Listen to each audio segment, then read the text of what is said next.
Anyway, Shriner. I've been trying to get the chat room open for the last 20 minutes, so it's not going to happen. It doesn't look like Blog Talk Radio is having server problems. So no chat room, folks. Sorry about that. I know a lot of people get blocked out of there anyway.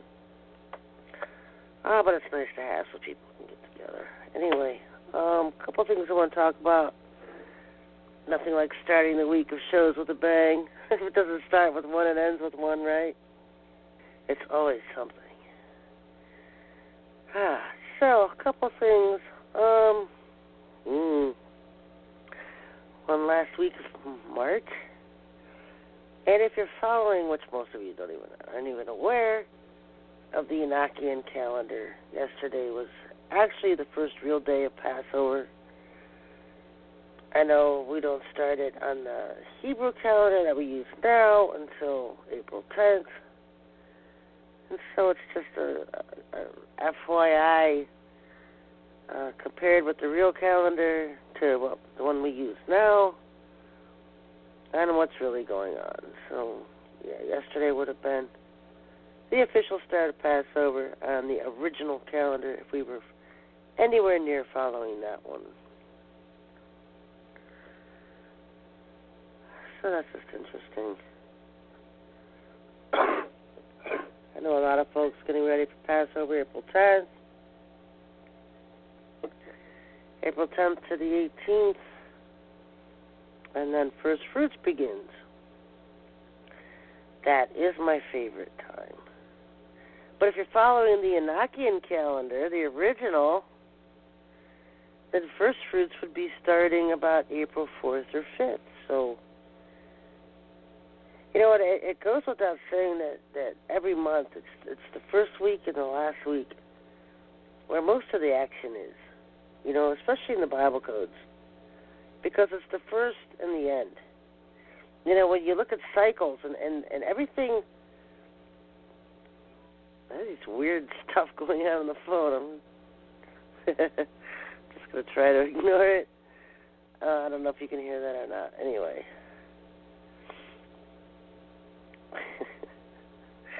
Sounds like one of those old teletype machines where someone's typing on a typewriter or something. It's kind of weird. Anyway. Where was I?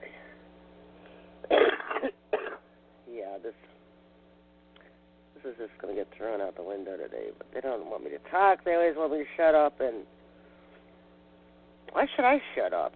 You know, that's what I'm here to do is blab. So that's what I do. But anyway, when you learn how things actually go, it goes by signs. Signs, code words, and cycles. The code words is their thing. That's what you pick up along the way. Code words. So you're always looking for the codes. And I'm not the smartest crane in the box. It takes me a long time to pick up that stuff because I just don't speak occultic speak. It's not my thing. Numbers, they're not my thing. I mean, they're the Father's numbers, and they twist them and contort them for their own occultic garbage. And so I know a lot of people try to get into the numbers thing and catch things, and more power to you. It's just not my thing. But signs and cycles, this is what I'm picking up because, you know, since I was 5 years old, growing up as a Baptist, well, you're always looking for that rapture, you know? And it never came. Still hasn't.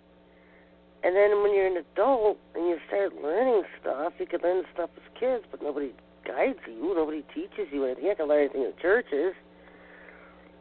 You learn that things are all guided by the master plan. And the master plan is all designed on cycles and signs in the skies, which means constellations, planetary objects, signs in the moon, the sun, the stars. They don't go by Gregorian calendars. And so, you know, when you're in November in December, in January, in February, and you're one of these rapture people waiting for the rapture to happen every day. Forget it. It's not going to happen in the winter. Nothing happens in the winter. Everything is spring, planting. Everything's new. It's like creation begins all over again for the year. And then harvest time. And then there's some little things in between. So you have spring, planting season, and the fall, harvest time.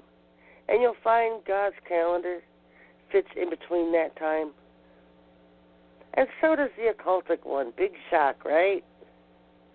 You know, if people had broken this down for me when I was a kid, it would have been so much easier to understand all this stuff. I've had to learn it on my own with the Father.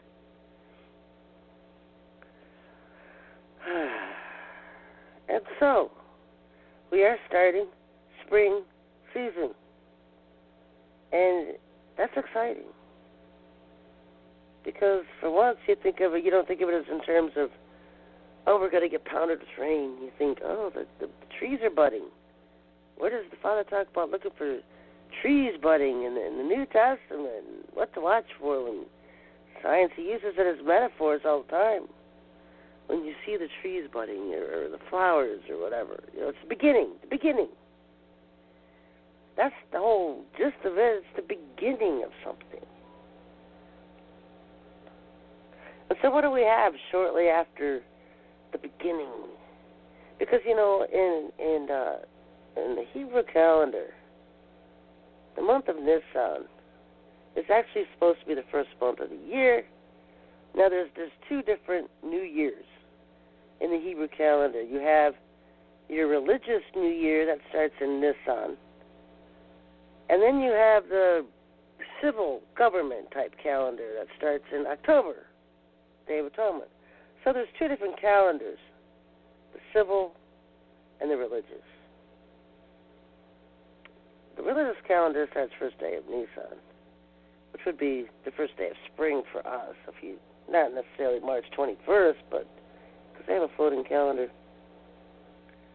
But it's the first day of the year, and so it's the first day of I guess what we would call spring, when the trees start to bud, the leaves start to bud back on the trees.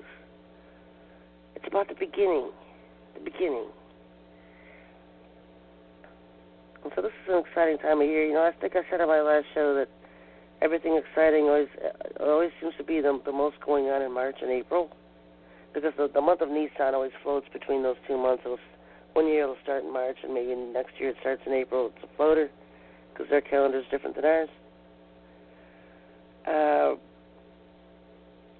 But that's the exciting time. It's the beginning, the birth of the year, so to speak.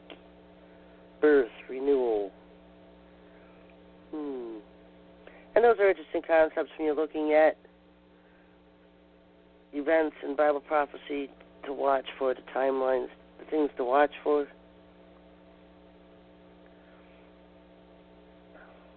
All right. So anyway, I just wanted to break that down because, y'all just looking all over the place. You get channeled messages in your heads with dates, and you don't even, you just pump out all these videos. Stop it. Learn something. Get a grasp of what reality is and truth, and stop wasting so much time on apostasy and garbage. The Father's not going to be giving people messages out of alignment with what truth is. It's not Him. Anyway, folks, I don't even know where to start, Okay, so I've talked about the beginning.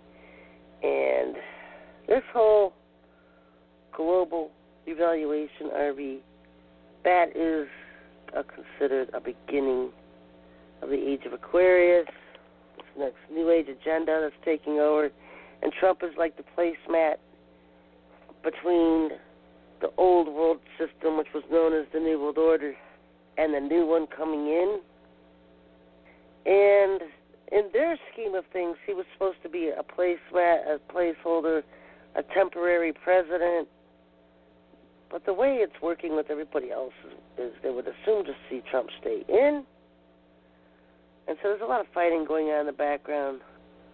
Because they wanted to prop up Paul Ryan as the president of this new regime that they're establishing coming in. And you know what? He's pathetic. He's a disgusting human. Not even human, sorry to say that. He's a reptile. He's disgusting. He's pathetic. And he's got Pizzagate up to his eyebrows. And nobody likes him. No, we don't. So, and Mike Pence is the same thing.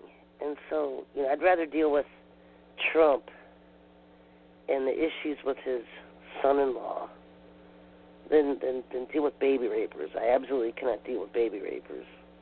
And that's what the other ones are. And we know the mark of the chip, the mark of the beast is coming. So at least with Kushner and that whole garbage, you know it's coming. It's not something that's hidden, going to stab you in the back. I mean, his family owns Lucent Technologies Company and his building in New York. So you know what's coming. It's right in your face. I hate all the backstabbing. And that's what you get with the liberal agenda. It's crazy. But the liberal left agenda are the globalists. Okay, they're the ones who want open borders. In the Bibles, that would be called unwalled villages, unwalled cities.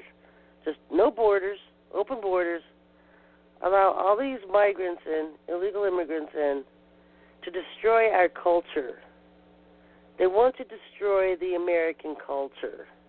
Because the American culture, as much as everybody else, Obama wanted to deny it. Obama declared America is not a Christian nation. Really? To who? To what? You? Obama, who wasn't even an American to begin with? And the liberal leftists who want to bring in globalism? America was founded as a Christian nation on Christian principles, and that's the one thing they want to destroy. And so they raise up all these liberals because they want to promote the gay agenda. And the gay agenda is what's being shoved in our faces now with transgenders on TV everywhere, celebrities being replaced by transgender lookalikes and doubles. So a lot of times when you see these videos on the internet, oh, so-and-so is a transgender, it could be their double that the video is about. See, these people that are putting out all these videos, they can tell, hey, that's not a guy, that's a girl. Or that's not a girl, that's a guy. But they're not putting two and two together that a lot of people have just been replaced by transgenders. And because that's the thing going on, replacing people with transgender lookalikes. Everybody has a double. Everybody has a replacement. And I was warning about that years ago. And so when you look at all these celebrities now, it's like, who is that? And of course the media is complicit, so everyone just thinks, oh, they got plastic surgery.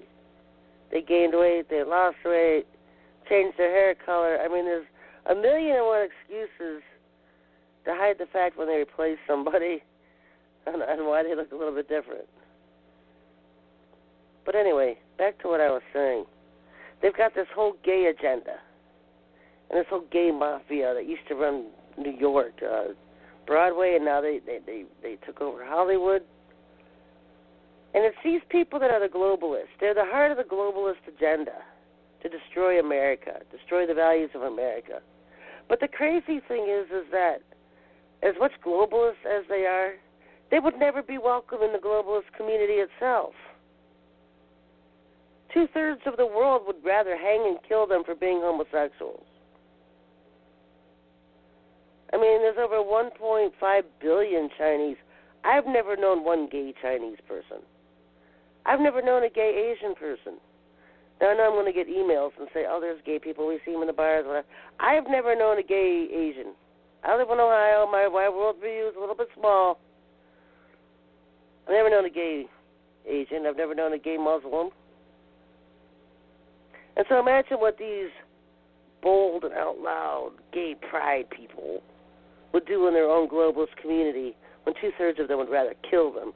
And Islam, homosexuality is punishable by death. So how do they think they're going to fare in a world if they open the borders and let all these Muslims in and establish Sharia law, because that was their plan, and then be the very ones on the chopping block because they're homos? It would serve them right. I mean, look what they've done to London. I mean, years ago, you could see that coming. You saw the Muslims overtaking Europe. Fast forward now to the present, 2017. What's happened? The Muslims have taken over Europe. They're going to completely destroy and rot Europe from within. It's not going to recover. London, you're not going to get any better. You're going to get worse. You might as well just leave. Any white Europeans, a lot better, just leave. It's not going to get any better. Brexit's not going to save you because the Queen there done destroyed you. The Queen reptile of them all. And when are they going to bring her body out and announce she's dead? Because she's dead too. Rockefeller was dead for months before they finally announced he was dead. Queen's the same thing. She's been dead a while. They've got no big honchos left. Soros is going to be on the chopping block as a terrorist, which is about time. You know, they're rounding up the reptilians. That's what I was told the other night. They're rounding up the reptilians. I know a lot of these people coming out in disclosure videos like William Tompkins and everybody, Corey Good. I don't get involved with the drama of the military and government agencies. All that interagency stuff, who's doing what, who has what, who knows what. I don't get involved with all that drama because it's just drama. It's drama. You know, I deal with the source himself. If I want to know something, I'll just go to Lucifer and ask him. I'm an ambassador on earth from heaven. I have access to anyone on the planet. I would just ask them myself. I'm not going to get involved in all these dramas. You know, I was talking to Jermaine the other night, and they were telling me what the coming plans are, and you can never believe a word they say, but it's amusing. I don't like dealing with them. I typically don't. Kind of just thrown into it because Lucifer's still in detainment. He will be free here soon, shortly. But until then, these rats have control of the ship. And the Ashtar Command, Jermaine and Sanat and all of them, the rats, they're tall grays. And so when you hear Tompkins and all them say, oh, it's the Dracos, it's the Reptilians, and they're taking over human bodies and they're taking over the world, that's the old regime on the way out. Those Reptilians are being rounded up. That's why the Queen's dead and Rockefeller's dead, and all those Reptilians have been rounded up. They're rounding up the Reptilians. Why? Because the tall grays want to take over. If you're listening to my show, you know who the tall grays are. They're the offspring between Solomon and Lilith. She had her children in space. Who runs Freemasonry? Who do they worship? Solomon. Who is the chief ruler over Freemasonry? It's a tall gray. Other than Lucifer, we'll just give him that because he gets the credits for being over everything. Who actually runs it? A tall gray. A tall gray is over Freemasonry. And that's what you learn when you spend your entire life climbing up the ranks of Freemasonry, because there's like 360 degrees. You learn that the tall gray is over it, is in control. And the tall grays are Solomon's children with Lilith. Yeah, you might want to reread Song of Solomon, Chapter 2. I mean, it's a love book, you know. Chapter 1 talks about his love affair with Queen Sheba of Ethiopia, the Black Queen. That's why you have the East Coast Africans, the Ethiopians, that whole branch of Black Hebrew Israelites. They come from Queen Sheba and Solomon. And then you have his love affair he was having at night. Sneaking out at night and having a love affair with Lilith. Lilith. She's a demon, the goddess of the damned. She's a, whatever you want to call her. Because she ain't human. She's not demon. She's her own dimensional being. She's very seductive, very pretty. She was the first woman created on earth with Adam, who left Adam. And so she had children with Solomon. That's who the tall grays are. And the tall grays are her kids, Ashtar Command, they're her kids. They reside on Shema. They're the ones taking over right now. This whole New Age, blah, blah, blah, blah, blah agenda is Lilith's offspring with Eve in charge of it, because Lilith can't function in our dimension. Eve can. Eve left Adam. Eve was not in heaven with the Lord, folks. Eve left Adam. She left the Father. She joined Lucifer. And when she died, he went and got her soul, because there wasn't really a hell back then, and she has been with him since. And she is coming back to play Mary. So when Sananda, this tall gray, acquisitions a human body that looks like Jesus, y'all know what he looks like because you got his pictures plastered all over your churches. You say, oh, that's Jesus. Well, that's Sananda. And he's coming with Eve, who's playing Mary. Do you see the setup? Do you see how strong the delusion is going to be to lead people astray? Sananda arriving with Eve, calling themselves Jesus and Mary, and establishing this New Age blah blah kingdom on earth. This is what's coming. And this is what I've been screaming about for 17 years. And it's coming. It's at the door. It's finally at the door. Because this is what Trump's in power for. Trump is the transition man. Get rid of all the reptiles and the old New World Order and the globalists, and they're bringing in the New Age blah blah kingdom on earth. Now, he probably has no idea what this New Age blah blah kingdom is. But when you get into the details of eliminating the Federal Reserve, the IRS, the police state, all the slavery and controls we've been under by the old New World Order scheme, that sounds pretty good to a lot of people. Returning to constitutional law, making America great again, that all sounds really good. But when you get a handle and a grasp of what's going to replace it, you throw your hands up in the air and you just say, we can't win. We can't win. And according to the Bible, we're heading into a time of tribulation, not revolution, not peace, not prosperity.